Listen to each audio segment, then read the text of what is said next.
Salut, eu sunt Alex. Iar eu sunt Ștef. Suntem doi fani ai basketului care merg frecvent la meciurile echipei UBT Cluj-Napoca.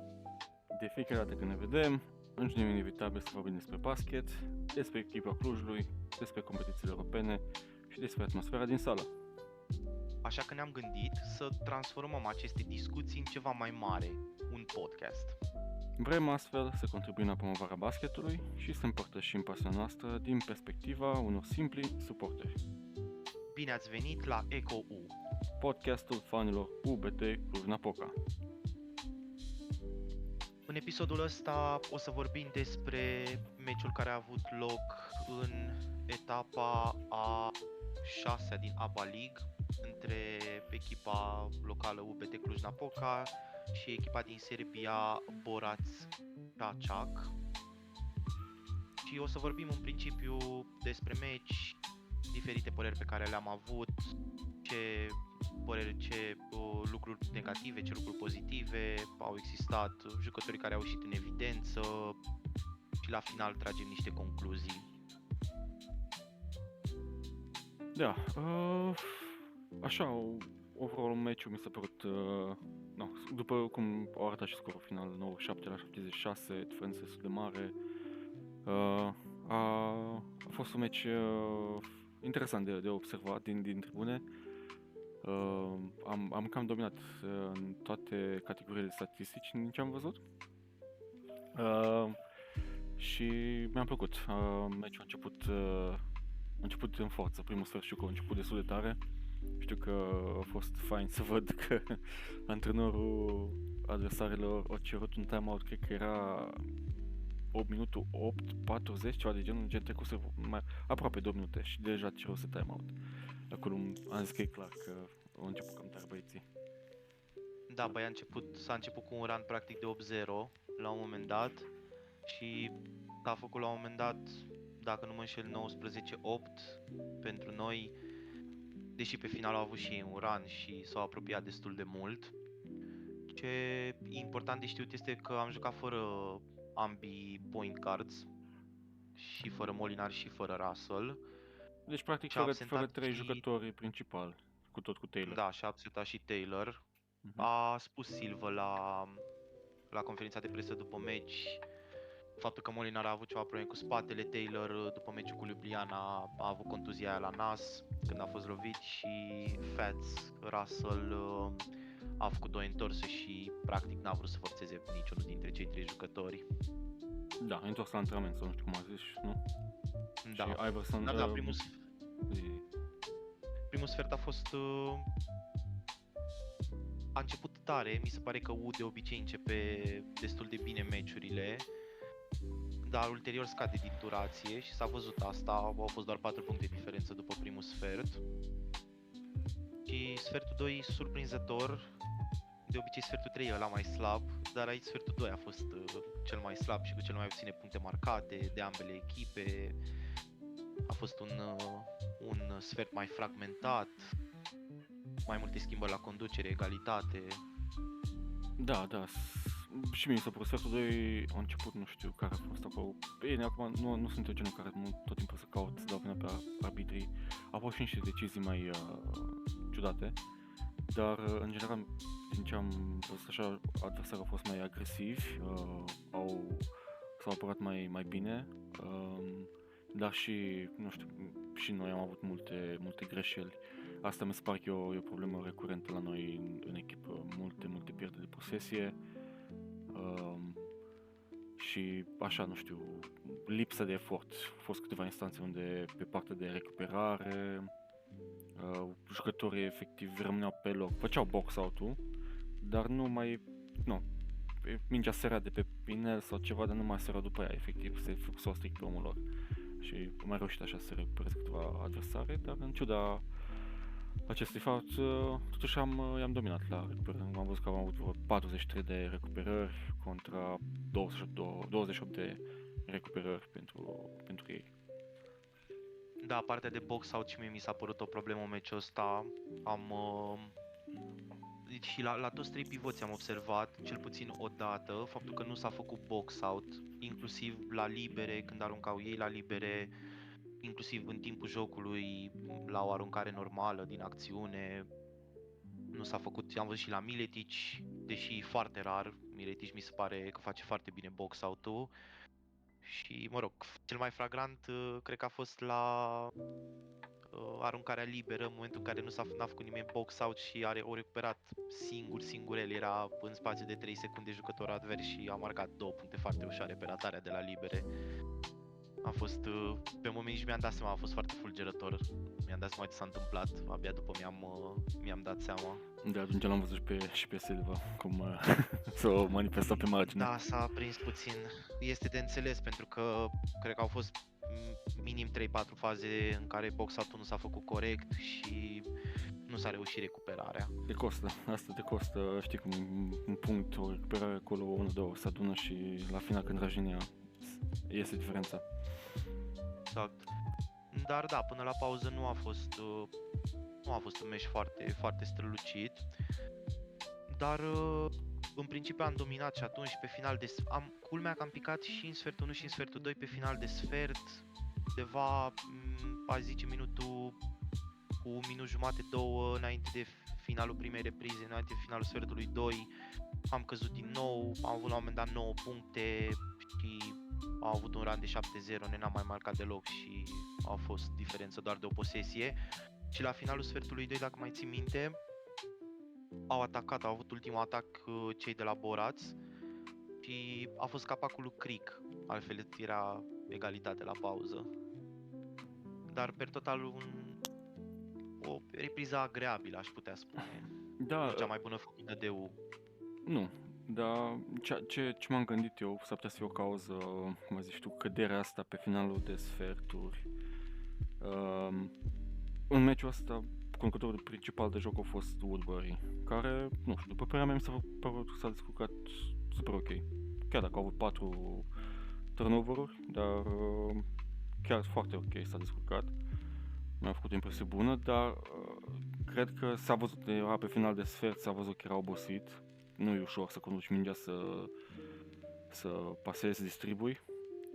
Și cred că asta a fost o posibilă cauză. Nu știu dacă a fost schimbat exact sau așa pe final, dar sau cine a venit în locul lui și acolo probabil s-a creat o discrepanță. Da, și a avut, adică pe lângă faptul că a adus mingea, a avut destul de multe ratări în prima jumătate, pentru că a încercat să-și facă el singur, mă rog, cu ajutorul colegilor, cu niște blocaje, să-și facă aruncarea și el, nefiind pus în general să aducă mingea, te obosește la un moment dat să faci tranziția asta constantă. Și s-a văzut asta, spre exemplu, și pe final de meci la Woodbury, când am avut 2 turnover la rând, una dacă nu mă înșel, la Petrică și una la el, i-a luat mingea din dribbling, se vedea că da, a jucat 32 de minute, mai mult decât de obicei. Oricum în meciul ăsta au jucat foarte mulți jucători care n-au prins atât de multe minute în Eurocup și eu zic că s-au achitat mai mult decât decent de sarcini. Da. Oricum, așa, după aceea mi se pare că începând cu a doua jumătate a meciului,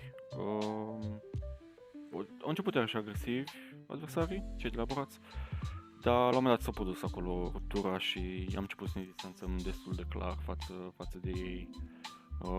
Clar, știm amândoi cine a avut o contributivitate foarte, foarte importantă. Culvietis, a fost top performer, nu știu, de la 3 că au aruncat 5 din 8, ceva de genul, un procentaj foarte, foarte bun. Din a fost într-adevăr excelent Culvietis astăzi. În sfârșit a fost un meci în care a și fost folosit mai mult și a răsplătit din plin minutele primite. Mă bucur foarte mult pentru el. Chiar vorbeam despre asta pe drum spre meci și a fost fain să văd asta, că i-a dat niște minute astăzi. Da, să sperăm că o să prindă și în Eurocup din ce în ce mai multe minute, să nu mai fie lăsat pe bancă constant. Dar toți, adică top performers din meciul ăsta, toți au fost jucători care, cu excepția lui Miletic, care el este oricum constant în evoluții, toți au fost jucători care nu au livrat neapărat. Îmi cer scuze, Miletic Crick. și Crick. Așa. Da. Da. De Dar Aussie. Rescul Vietis a fost excelent, a avut 10 pase decisive, extraordinar. Mi-a plăcut maxim cum a început meciul cu combinațiile lui, cu loburile lui către Miletic. Acolo cred că e ceva chimie care a fost între ei și a rămas în continuare de când a fost coechipier la Schloss, dacă nu așa, nu? Da, acum 2 sezoane au fost coechipieri la Schloss. Da, să sperăm că meciul ăsta o să vină cu un boost de încredere. Clar, chiar și cu absențele pe care le-a avut U, se vede diferența între cele două echipe, dar trebuie menționat și faptul că cei de la Borac, îmi cer scuze, au jucat cu un singur străin, nu, 2 străini, un sloven și un american, restul fiind sârbi, ceea ce arată nivelul basketului de la vecini și cât de mulți basketbaliști se produc, nu știu, comparativ cu România, evident, și având și o populație mult mai mică. Dar 25 de minute au stat în meci, pentru că noi am reușit să ne desprindem doar prin minutul 24-25, așa, undeva pe la jumătatea sfertului 3. Și într-adevăr în sfertul 4 ne-am distanțat cu adevărat și n-au fost probleme. Zi-mi, Ștef, cum ți s-a părut Miron? Darius Miron. Oh, dragul de el. 10 minute. Da. Mie-mi place să-i văd, nu. Sunt tineri, îmi place să-i văd când le mai dă minute. Ăsta a fost un meci în care și-a permis să facă asta. A avut energie, a avut voință, dar încă nu are experiența aia și se vede că nici încredere. A avut, cred că, vreo 2 faze în care și publicul împingea efectiv să arunce. Odată sau 2 au ezitat, celelalte 2 ocazii le-au aruncat, dar au ratat. Dragul de el, nu știu, îmi place să văd așa că le dă minute și joacă. În apărare, totuși, a fost activ. Se ținea bine după adversari. Nu faultat așa, fără sens. A fost ok, chiar, nu, pentru că o juca și pentru că experiența are, e ok. Trebuie luat în considerare faptul că are doar 16 ani, momentan. Deci este loc de creștere și da, într-adevăr, m-aș fi bucurat enorm să îmi scrie măcar una dintre cele 2 aruncări pe care le-a avut. Dar mi se pare că s-a achitat foarte bine de sarcini. În defensivă, practic l-a ținut pe unul dintre cei mai buni oameni ai lor, pe singurul american, pe Baldwin. Și țin minte că a fost o fază intrase în căciulă Baldwin și a furat mingea, i-a dat peste minge. I-a dat-o așa, i-a ciupit-o un pic. Foarte bună apărarea acolo și mi-a plăcut oricum per total tot meciul.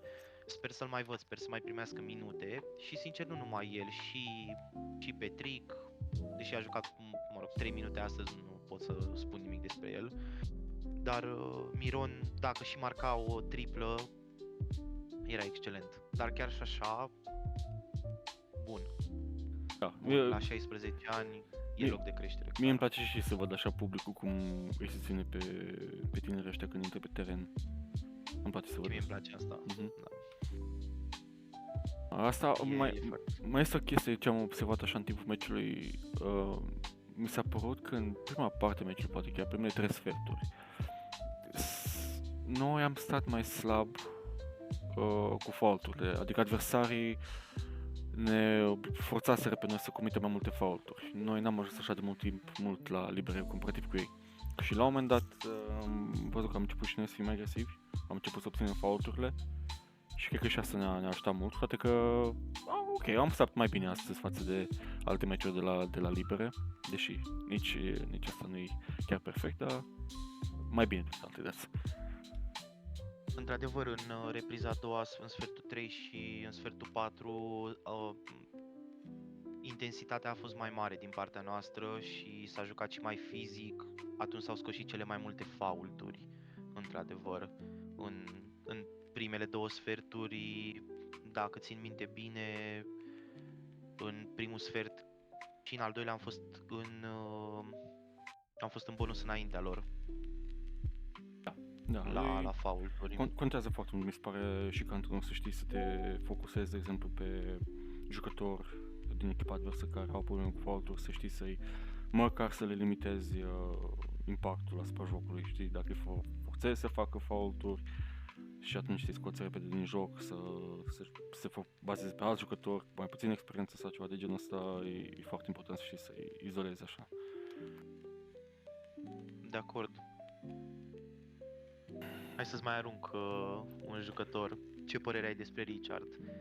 Având în vedere că ai la început mai greu sezonul, de înțeles cumva a venit și după accidentarea de anul trecut, scuze, Richard, ca să pronunțăm corect numele. Dar astăzi o linie statistică foarte, foarte bună. A avut 12 puncte, a avut 4 triple din 7 încercări, a livrat și 6 pase decisive. A fost... mi-a amintit puțin de Richard din sezonul de Champions League, când a marcat câteva clutch-uri în momente decisive pentru echipă, mai ales la step-back-ul ăla de 3 puncte undeva în sfertul 4, cred că a fost. Mi-a amintit de Richard în prime-ul de la U. Da. Să sperăm că o să o ducă tot așa. Ce părere ai despre el meciul ăsta? Părerea mea că el o să se resimte mult mâine. O jucat, s-a văzut că a făcut mult mai mult efort, a alergat, mi-a plăcut foarte mult să văd că au avut câteva momente care au luat rolul de conducător de joc când era Woodbury mai obosit sau poate chiar pe bancă. Au avut și niște pase decisive foarte faine, pentru că o combinație cu, dacă nu știu, chiar cu Miletic, cumva un pick and roll și a dat o pasă cu pământul foarte faină, așa ca împachetat după adversar, foarte fain a ajuns la el, cred că a fost și scos cu fault. Mi-aș dori să vadă măcar cu contribuția asta în materie de aruncări. Au avut 12 puncte cu 4 din 7 de la 3, măcar din punctul ăsta de vedere să contribuie ar fi super. Dar faptul că o contribuie și pe partea de recuperări și pase decisive, cu atât mai mult mă bucur, având în vedere, are și el o vârstă de acum pentru cariera de basketbalist. Aș vrea să poate să mențină un ritm și un nivel cât de cât apropiat de asta. E clar, are nevoie echipa. Știi că vorbeam la începutul sezonului de faptul că, având o vârstă, se simțea, cel puțin în primele meciuri, era destul de ușor depășit de adversar în defensivă, dar în continuare și atunci și acum spun că poate să fie un jucător bun când ai nevoie să-ți intre o triplă în momentele grele. Mi se pare că este un jucător care a demonstrat de-a lungul anilor, în general la echipe, dar în special la echipa din Cluj, faptul că e un adevărat capitan. Mă bucur în continuare că a rămas la echipă, eu sper să se retragă de aici, pentru că cred că este cel mai emblematic jucător din ultimii 20 de ani de la U. El și Stipe, dar el în principal. Și da, faptul că poate să-ți dinamiteze o triplă când îți e mai greu și faptul că știe să-și motiveze coechipierii, mi se pare un plus.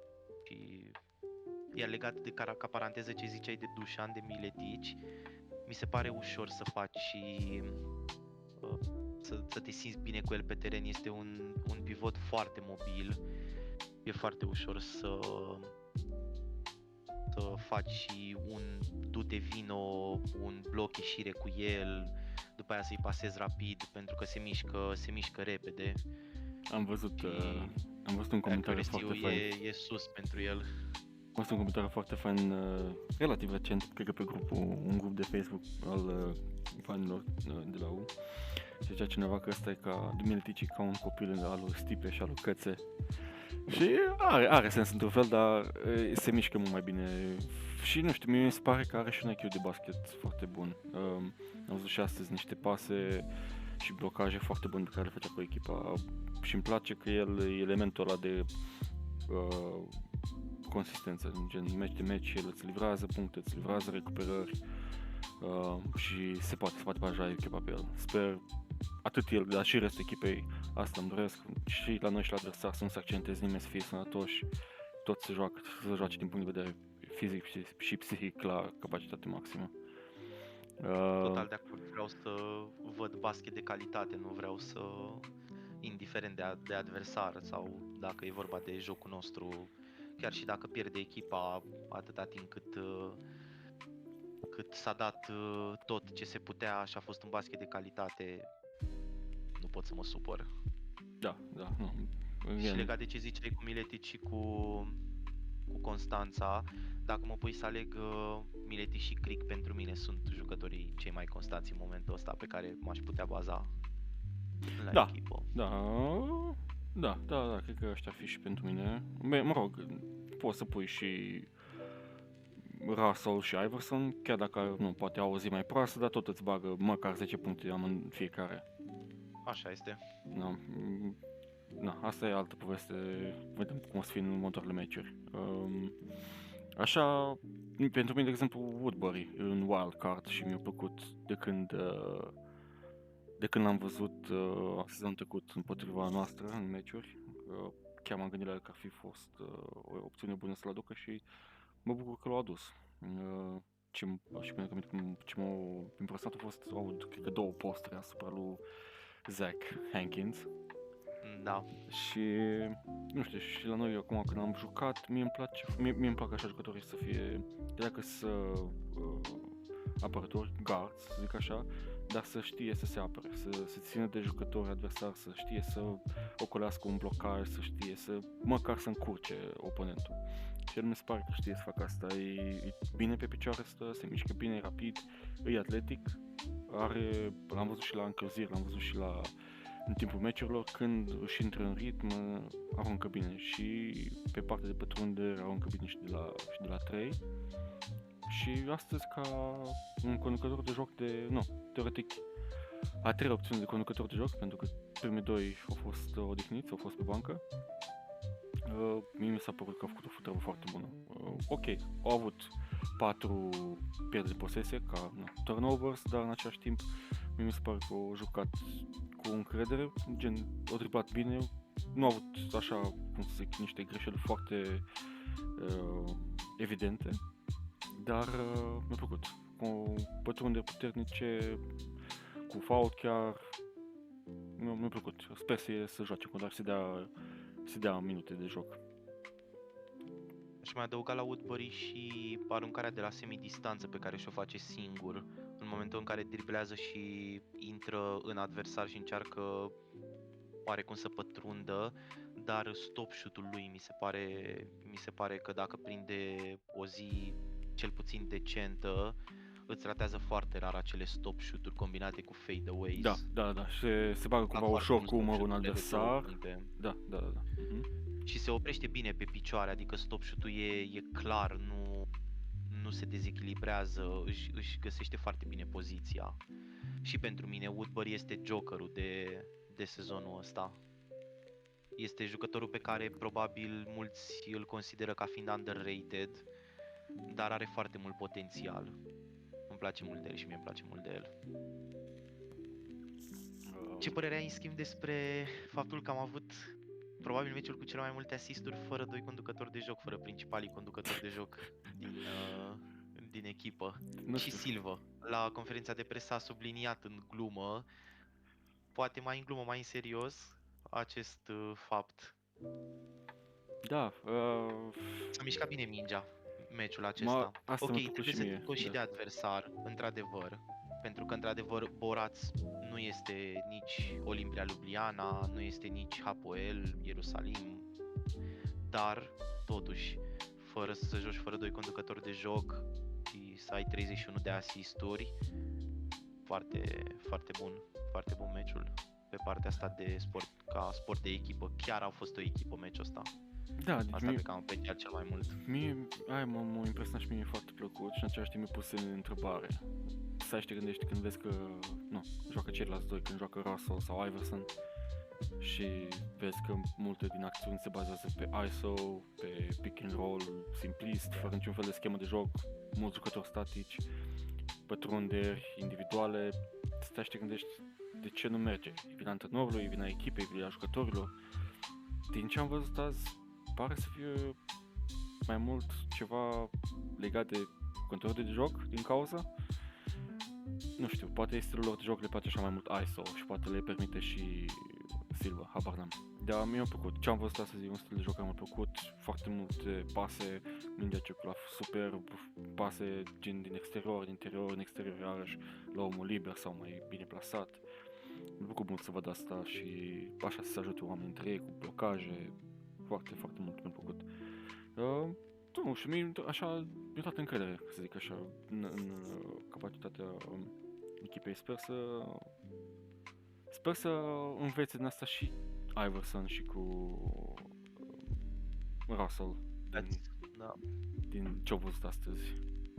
Fix la asta mă gândeam și eu, sunt curios cum se simte în momentul ăsta, uitându-se la statistici și uitându-se la meci și văzând cât de bine a decurs. Și mie, îți zic sincer, cred că este unul dintre cele mai bune meciuri avute de noi la sezonul ăsta și mi-a plăcut mult stilul de joc.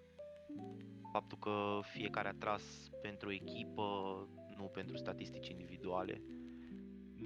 Nici o săgeată aruncată, dar este clar într-adevăr că Russell primește de multe ori acceptul poate tacit al lui Silva de a juca un 1v1, câteodată poate nu este cazul. Dar, mă rog, asta este o altă discuție.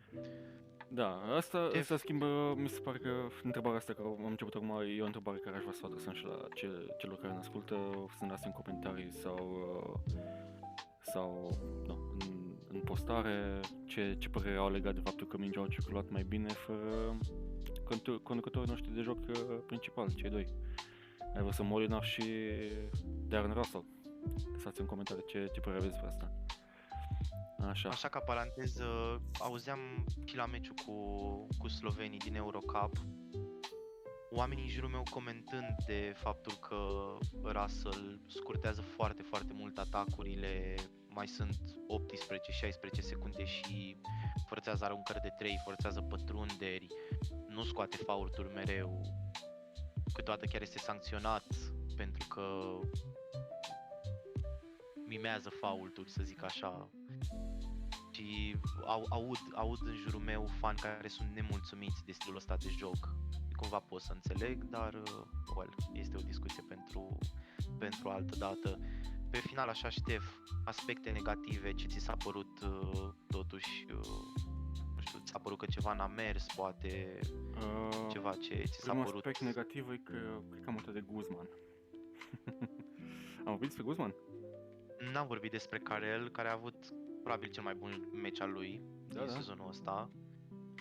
Foarte bun pe rebounds și foarte bun pe intercepții, cel puțin repriza a doua a fost probabil cea mai bună din sezonul ăsta al lui. Sfertul 3, sfertul 4, atunci a arătat cu adevărat, atunci a arătat Karel de acum, aș zice, 2 sezoane înainte de accidentările din sezonul trecut repetate, care l-au ținut mult departe de teren, dar după foarte mult timp mi-a plăcut de el, chiar mi-a plăcut. O singură mențiune aș avea, devine foarte previzibil la un moment dat, intră în căciulă și scoate la omul din 0 grade și nu se întâmplă, nu e primul meci în care îl citesc adversarii, adică sunt niște scheme foarte simpliste. Astăzi a fost ok pentru că nici adversarul nu a fost unul foarte complicat, dar în meciuri care contează cu adevărat e destul de greu să îți asiste o schemă simplistă. Îi se face un blocaj, intră în căciulă și scoate la omul din 0 grade. Da, de multe ori așa, mi se pare amuzant este că așa adună și el intercepțiile, tot pe pase în 0 grade. De la adversari. Mi se pare că specializarea lui Guzman, așa ca jucător, cum e el pe asta se bazează pe intercepții, cumva, nu ai zice, dar vede pasele și reușește să le intercepteze, joacă agresiv toată și reușește să încurce adversarul și să-i furi mingea. Și dunk-urile, care vrem sau nu să recunoaștem, omul e așa, mai e sangre caliente, bag un dunk și trezește un pic sala, trezește un pic și banca noastră și nu e un jucător consecvent, dar când are performanțe de genul ăsta contribuie foarte mult la moral, la spectaculozitatea meciului și nu, iarăși partea de recuperare, îți dai seama, orice recuperare practic e o șansă minus pentru adversari. Nu, și mai ales când mai face el, are stilul ăla de sare până în tavan aproape ca să prindă mingea, nu, te intimidează ca adversar, știi? Acum ce sper eu și să nu again, cum e sangre caliente, mai tinde câteodată să exagereze cu niște interacțiuni cu adversarii și să nu atragă, și azi a fost la limită, dar nu s-a întâmplat nimic, să nu atragă faulturi tehnice sau tot felul de dezavantaje. Voiam să aduc în discuție fix momentul în care i-a dat mâna la o parte unui adversar. Nu știu, evident nu am văzut ce i-a spus adversarul, era cu spatele, care el era cu fața spre noi, dar care are atitudinea asta arogantă puțin, poate nu, când nu e cazul, dar eu ce sper de la el este să nu se mai accidenteze, pentru că dacă nu se accidentează, este o piesă importantă în echipa asta. Cred că asta e cel mai important. Da, a fost fain să-l văd foarte implicat pe partea ofensivă, implicat și pe partea defensivă cu... Da. Și cel puțin, așa, tot așa stilul ăsta de bulldog pe apărare, să încurce, să fie agitat, să facă adversarul să se întrebe de 2 ori dacă face bine ce urmează să facă, să știi? No, again, toți ăștia care au fost top performer, mi se pare că au făcut o treabă foarte bună în sensul lor. Kulvietis, double-double cu 20 de puncte și 10 asisturi, Guzman cu 17 puncte și 13 rebound-uri, Miletic 14 puncte, Crick 15 puncte, Richard 12, Woodbury 11. E fain să vezi tabela de marcaj cât mai populată cu double digits, să zic așa. De acord.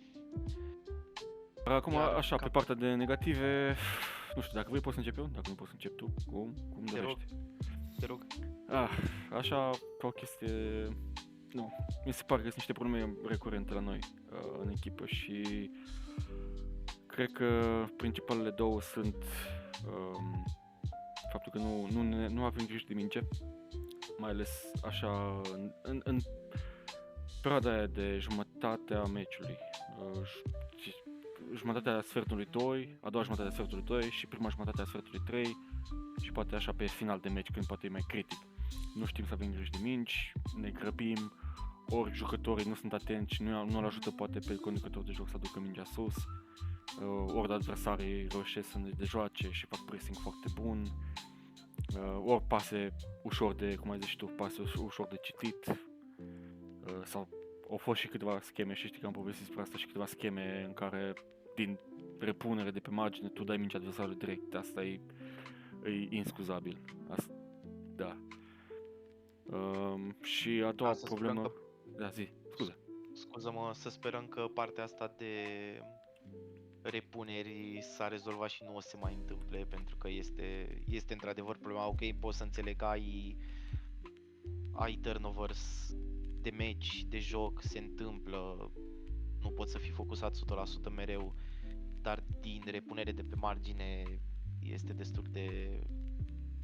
Și nici n-au fost în momente, spre exemplu, să mai fie 2 minute din sfertul 4, să fie egalitate, să zici că a crescut intensitatea jocului. Astea pe care mi le amintesc au fost undeva în sfertul 2 și îți dă puțin de gândit așa. Da. Inclusiv cât de focusat ești, cât de mult focus pui pe meci în sine. Dar nu cred că o să fie ceva recurent. Dar problema cu turnover-urile în continuare există, am avut 21, iarăși foarte multe. A fost ok, în schimb, procentajele au fost la 2 puncte ca de obicei foarte sus, 61%. La 3 puncte ne-am descurcat de data asta mai bine, 36%. Și la libere am crescut puțin, singurul care a ratat mai mult a fost Dusan Miletic, dar oricum el are undeva 60-65% în general. Bine, deci dar liberele oricum mi se pare și asta e o problemă recurentă. Cred că era a doua chestie care vreau să o menționez aici. Nu știu, Silva, dacă ne auzi, dacă ne asculti, te rog eu, pune pe toți jucătorii la final de antrenament pune pe toți să facă 100 de aruncări libere, cine nu face 70, face 500 cu mâncare, nu știu, habar n-am, ceva de genul. Liberele sunt libere pentru că trebuie să le înscrii. E păcat de ele. Iertăm pe click meciul ăsta. Da, nu scos în alte meciuri. Dar liberele, mai ales în meciurile astea apropiate, atunci se vede foarte mare diferența cât de mult au contat, când le-a ratat. Nu știu, pe partea alte chestii negative, cred că aici o să avem amândoi aceeași chestie, cei doi pivoți care ne cam încurcă mai mult cât ne ajută în multe momente. Domnii Ben și Nathan Mensah. Yes, da. Nu știu, Ben Altit mi se pare că e un centru, un pivot greoi, clumsy, foarte, nu știu, primește mingea și, nu știu, am văzut și azi, primește mingea și el face un pas care nu mi s-a părut necesar. A făcut un pas și a călcat linia. Și nu, normal să dă mingea la adversar. Uneori îl văd lene și nu mai urcă să facă blocaj pentru coechipier sau poate box-out-ul nu-l face bine iarăși. Nu știu, e așa cumva, parcă nu-i bine sincronizat când se mișcă câteodată. Nu știu cum să explic. Eu înțeleg la ce te referi și ai spus o chestie foarte importantă legat de când ești la blocaj.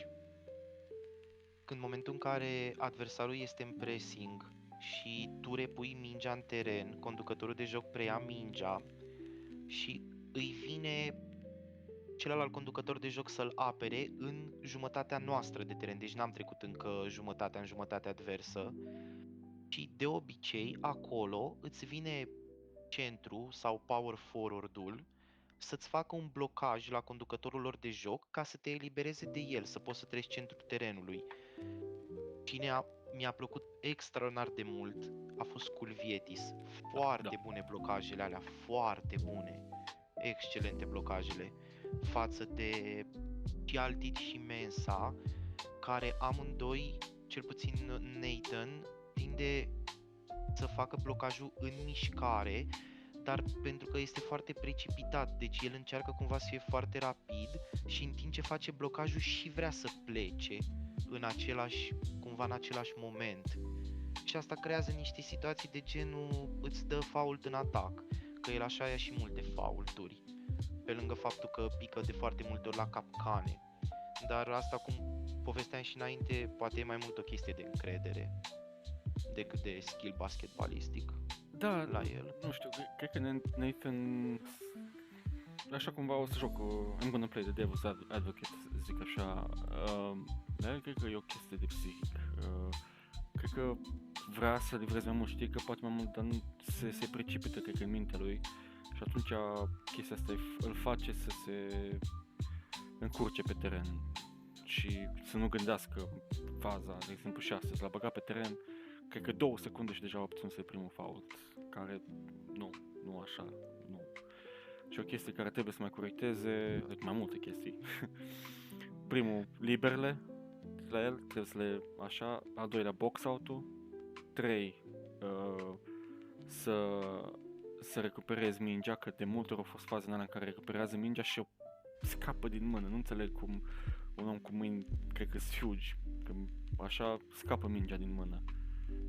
Și și la box-out nu reușește să-și țină adversarul sau întârzie. E bine că el e înalt și trebuie să se folosească de asta. În sensul ăsta, gen, n-ar trebui să mai, de exemplu, în locul lui, dacă aș fi fost pivot, la fel de înalt ca el, nu aș mai sări deloc la fente. La prima fente, nu mai sar, că știu că sunt înalt și dacă e de ceva, mai întind un pic mâna și mă țopăi un pic și ajung la minge. Gen, nici nu e nevoie să sară la fente. L-am văzut de multe ori, când așa l-a clocitit un pic pe adversar, una, două, eu pleznit mingea la departe. Gen, are capacitate fizică, cred că e ceva psihic la el, care trebuie să-și rezolve. Dacă ar fi să fac o mutare, sincer, mai degrabă aș căuta să-l înlocuiesc pe Altit, că e efectiv n-am nimic cu el, dar mi se pare că e un loc ocupat pe care nu-l fructificăm, să zic așa. faza cu Ben, cu Altit, este că el deține un pașaport românesc. În momentul în care o să înceapă Final 8-ul Cupele României și Play-off-ul, el o să fie, pentru că pentru nivelul Ligii Naționale de Basket din România, el a mai jucat în urmă cu 2 sezoane la Rapid, a avut niște statistici chiar decente, deci se poate descurca. Într-adevăr, pentru ABA League Eurocup, nu, din păcate, într-adevăr. Și da, la Mensa este cel mai probabil o problemă psihologică, este un blocaj mental, se vede că nu are neapărat încredere în el în multe momente, nici nu este un jucător ofensiv, deci clar nu o să am niciodată pretenția de la el să aibă o linie statistică impresionantă, doar că mă aștept să facă ce face un pivot și să o facă decent. E înalt, e o persoană înalt, un pivot înalt, el prezența face mai mult decât implicarea activă, să zic așa, pe foaia de statistici. Faptul că un adversar o să-l vadă așa de lung și că acoperă o zonă așa de mare de teren, de multe ori o să conducă la alte decizii strategice. Cam asta ar fi, Def, în principiu. Eu aș mai avea ceva la parte negative. Asta e așa o chichiță care îmi pare rău, Silva, dar iarăși dacă ne asculți. Nu-i prima dată.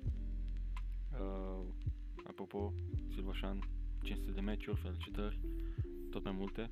O să facem poate Coach cândva Silva. Coach Silva. Congrats. Yes. Poate o să facem cândva un episod strict și numai despre el.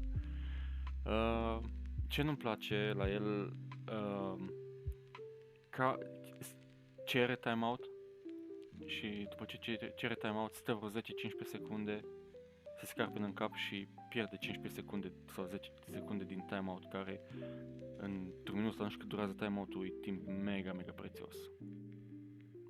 Aia trebuie să se îmbunătățească cumva. Mi se pare că tu, în momentul în care ceri timeout, trebuie să-l ceri cu un motiv clar. Îl cer pentru că am de făcut modificările, schimbările strategice astea sau tactice astea. Sau pentru că, ok, mai este și cazul în care vreau să cer un timeout doar ca să întrerup flow-ul adversarului. Aș vrea să vorbim, Ștef, la un moment dat și despre partea asta de parte tehnică, de bancă tehnică, pentru că dacă ai observat în ultimul timp, n-a mai fost guidance deloc. Da, am văzut. La meciuri. Cred că în ultimele 5 meciuri n-au mai fost absolut deloc. Dar nu știu dacă a plecat cu de tot de la echipă sau a plecat în scouting pe teren. Asta e curios. Da, știu. Asta nu știu. Dar probabil o să aflăm. Dar da, foarte bine punctat. Legat de Silvașan, nu vreau să spun în acest moment nimic. Vreau doar să-l felicit. Dacă ajunge vreodată mesajul ăsta la el, ești antrenorul de care avea oricum nevoie echipa asta, mă bucur că ai rămas, se vede o evoluție extraordinară din 2016 când ai început până astăzi, sper să continue așa și odată cu tine să crească și echipa. Da, nu, se vede, omul se implică și încearcă să învețe și nu, sperăm să crească împreună și mai mult echipa și clubul. Vrei să trecem la niște aspecte pozitive ale meciului? Păi, am cam vorbit, adică au fost multe aspecte pozitive ale meciului. Majoritatea meciului a fost pozitiv din punctul meu de vedere. N-am ce să reproșez, având în vedere scorul final, statisticile o spun destul de clar, am dominat în afară de turnovers și implicit partea de intercepții. În rest s-a dominat de la cap la coadă meciul ca statistică. Dar mi-a plăcut ceea ce evidenția clar, mingea s-a mișcat foarte bine, jucătorii, pentru având în vedere că am avut o bancă scurtă, au pus osul la bătaie, cum se spune, foarte bine, adică mă bucur că n-au tratat echipa asta de sus, cum mi s-a părut sincer că au făcut la Split. Meciul acela, din punctul meu de vedere, trebuia câștigat, vorbind de o echipă care în momentul de față are o victorie și 4 înfrângeri, singura victorie venind cu noi. Și mi se pare că meciul acela a fost tratat cumva ca și cum ar fi fost deja câștigat. În schimb, aici ne-am învățat lecția, am învățat că nu mai jucăm în campionatul României și nu mai jucăm cu echipe care au doar români în componență sau jumătate sunt juniori și aici orice echipă te poate bate. Deci trebuie tratat cum trebuie. Meciul ăsta mi s-a părut că a fost pregătit foarte bine. Mai mult de atât, felicitări jucătorilor și antrenorilor. Da.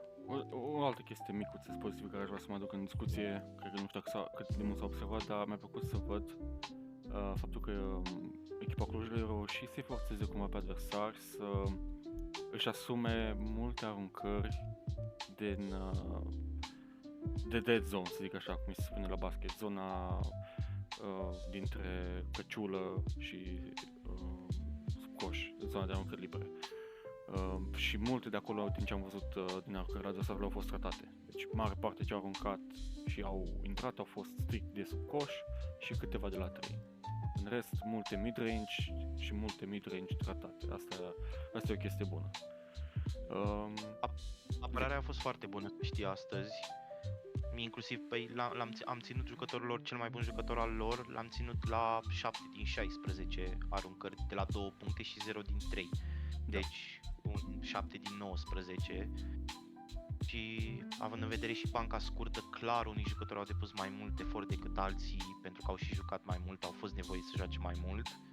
Apărarea a fost foarte bună și într-adevăr foarte multe aruncări contestate. Într-adevăr a fost foarte bună intensitatea echipei. Da. S-a văzut aspectul acesta. Da. Din punctul meu de vedere, ca și concluzie, cred că asta ar fi bine să se înțeleagă. Avem un jucător pe care putem să ne bazăm ocazional și poate chiar mai frecvent, Woodbury, dacă e nevoie ca conducător de joc sau shooter, cred că se poate baza pe el. Colt Silva, Kulvietis, sper să-i dea mai multe minute. Mi se pare că dacă se dă sarcină mai multă, poate să ducă și mai ales că are acolo o chimie de joc cu Miletic. Și musai să ne aducem un locuitor pentru unul din pivoți, că altfel e prea mult pe Miletic și mie să nu se riște o accentare, Doamne ferește, sau ceva de genul asta. Într-adevăr, dacă se accidentează Dușan, avem o gaură mare de acoperit acolo și în momentul ăsta în piață nu știu ce mai găsești, având în vedere că este deja aproape jumătatea lunii noiembrie.